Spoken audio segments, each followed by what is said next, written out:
इस सौ को हम लोग ऐसे लिखते थे और ऐसे लिखते थे, ज को ऐसे लिखते थे। इसमें तालव्य स हो, मूर्धन्य स हो और दंत स हो, कोई भी स हो और ज हो। इसका प्रयोग हम एक वृत्त के सहारे लिख सकते हैं, लेकिन ये अकेले अगर वृत्त बना देते हैं तो इसका स से कोई रिलेशन नहीं रहेगा।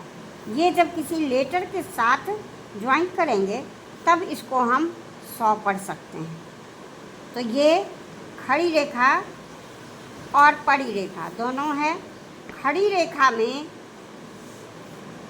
दाहिने ओर अगर लगाते हैं या शुरू में हो दाहिनी ओर लगाएंगे, ये हो गया शॉर्ट और शट, और अगर अंत में लगाते हैं तो ये हो गया टॉस और टस, और अगर दो लेटर के बीच में लगाते हैं ये हो गया टॉस और टसट। यानी खड़ी रेखा में जितना भी अक्षर आ रहा है वो सब में दाहिनी ओर स का आंकड़ा का प्रयोग करेंगे। पड़ी रेखा में आता है कवर्ग क, ख, ग और घ। ये हो गया सरल व्यंजन। सरल व्यंजन के साथ ये प्रयोग है। ऊपर से नीचे जो लेटर आया है सरल व्यंजन में, उसमें हमेशा ये दाहिने तरफ लगेगा, ठीक है। और पड़ी रेखा में ऊपर लगा तो ये हो गया स क सक, फिर अंत में लगा तो ये हो गया क स कस, और अगर बीच में लग रहा है तो ये हो गया क स क कसक। यानी तीनों स्थान का प्रयोग हम जब भी करेंगे कवर्ग के साथ तो हमेशा ऊपर ही स का आंकड़ा को डालेंगे। अब है नीचे से ऊपर जो सरल व्यंजन है य, र, व और ह। ये चार लेटर है जो नीचे से ऊपर गया है और ये सरल व्यंजन कहलाता है। इसमें एक य है जो पहले से इसमें हुक बना हुआ है, तो इसके हुक के अंदर ही स का वृत्त का प्रयोग करेंगे और य। ये हो गया स और य, सै। अगर इसके अंत में लगाना है तो बाईं ओर लगाएंगे, ये हो गया य और स यस, और अगर बीच में आ जाता है य फिर सै। ये जो सै लिखे हैं उसी को इसके साथ जोड़ देना है, ये हो गया य स य यस है। यानी इसमें नीचे से ऊपर जो भी सरल व्यंजन है सब में बाईं ओर लगेगा, केवल बाईं ओर। केवल य के शुरू में लगता है तो दाहिनी ओर है, बाद बाकी सब में बाईं ओर लगेगा। और नीचे से ऊपर जो ह गया है इसमें पहले से वृत्त बना हुआ है, इसलिए इसमें अगर स लगाना है इसी वृत्त को दुगुना कर देंगे तो इसमें पहले हम स पढ़ेंगे उसके बाद ह पढ़ेंगे, ये हो गया स ह सह। और ऊपर से नीचे जो ह आया है इसमें इसके शुरू में स का वृत्त नहीं लगता है, केवल इसमें अंत में लगेगा, ठीक है।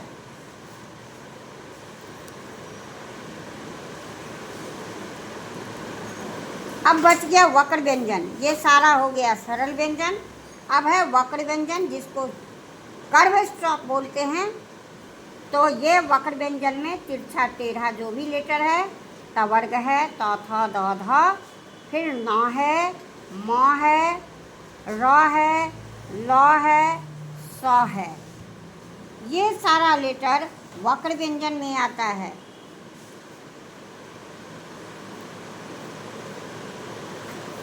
इसके अंदर हर लेटर में गहराई भाग है, ये सब में इसका इधर है, इसका इधर है, इसका इधर है, इसका इधर है, इसका इधर है।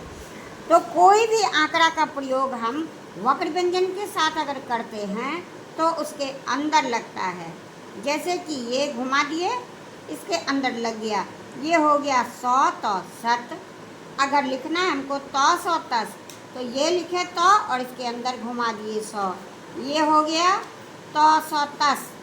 और फिर जो के बीच में लिखना है त स त तसत, ये हो गया तो सौ तो सत। हर जगह में इतना लेटर के साथ क्या है, 100 का आंकड़ा हमेशा अंदर की ओर है, कभी ऐसे घुमा के नहीं लिखना है। अब है इसमें मात्रा का प्रयोग कैसे करेंगे। एक बात और है कि अगर 100 से कोई भी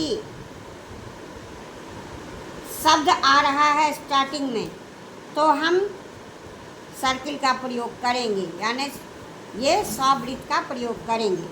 लेकिन इसके पहले शुरू में, शब्द के शुरू में 100 है, इसके पहले अगर मात्रा है अ और आ, तो क्या करेंगे, इसके लिए एक छोटा सा डैश लगाना है। अ का डैश लगा दिए और सम हो गया, ये हो गया असम। और इसी को अगर आसाम लिखना है, आसाम, तो ये भी अ का डैश लगा दिए, 100 म लिख दिए, तो ये हो गया आ सौ म। लेकिन म के पहले यहाँ आकार है, तो 100 का मात्रा जो है वो अगले वाले लेटर के पहले चला जाता है। आ सौ आकार म, ये हो गया आसाम। उसी प्रकार फिर अगर अंत में है, जैसे कि ये पास है, तो पास में 100 का वृत्त हम इसको लगा सकते हैं, इसलिए इसके बाद कोई मात्रा नहीं है। अगर शब्द के अंत में 100 है, 100 के बाद कोई मात्रा नहीं है, तो इसको हम वृत्त के सहारे लिख सकते हैं। लेकिन इसके बाद अगर मात्रा आ रहा है, तो हम इसको वृत्त के सहारे नहीं लिख करके इसको हम पूरा लिखेंगे। और अगर 100 के बाद दीर्घिकार की मात्रा आ रहा है, ये दीर्घिकार की मात्रा, तो हम इसको लिख सकते हैं। पास हो गया, एक छोटा सा डैश निकाल दिए, ये दीर्घिकार की मात्रा के लिए हो गया, ये पासी हो गया। यानी अ आ शुरू में अगर लगाते हैं तो अ आ का हो जाता है ये डैश, और अंत में लगाते हैं तो ये दीर्घिकार का मात्रा हो जाता है। इसके अलावा कोई भी मात्रा अगर 100 के पश्चात आ रहा है, तो हम उसको पूरा लिखेंगे। और ये नियम केवल शब्द के अंत का है। अब शब्द के बीच में भी आ जाता है, तो कैसे लगाएंगे, ये देखिए। जैसे कि ये लिखते हैं साज, तो इसमें 100 और जो लिख दिए। अब 100 का आकार जो है, पहले लिखते थे 100 जो साज, लेकिन अब इसको एक वृत्त में बदल दिए हैं, तो इसमें तो स्थान है नहीं, तो इसका जो मात्रा है, ये जौ के पहले लिखा हुआ है, जौ के ही पहले पहले स्थान में डाल देंगे। ये हो गया 100 आकार जौ साज। और पड़ी रेखा में है ऊपर, जैसे कि ये लिखते हैं सेक, तो 100 और क लिख दिए, 100 एकार, यानी 100 का मात्रा क के पहले उच्चारण हो रहा है, तो क के पहले ऊपर डाल दिए, 100 एकार क सेक।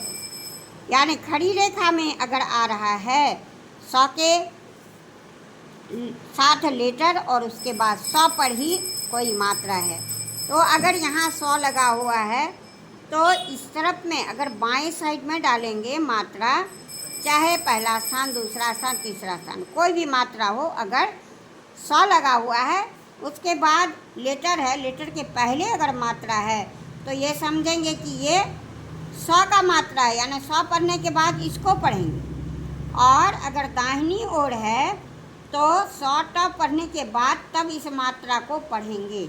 और पड़ी रेखा में अगर ऊपर है, तो समझेंगे ये 100 का मात्रा है, और नीचे अगर है तो ये समझेंगे कि ये इसका मात्रा है। जैसे इसका उदाहरण है सेट,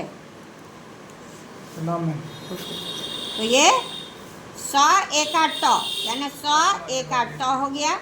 और इसी को लिखते हैं सटे, यहाँ 100 ट पढ़े तब एकार पढ़े, 100 ट एकार सटे।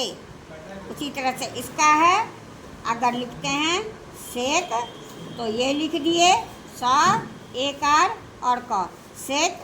और इसी को लिखते हैं सके, तो 100 और क लिख दिए, 100 क एकार सके। आया समझ में?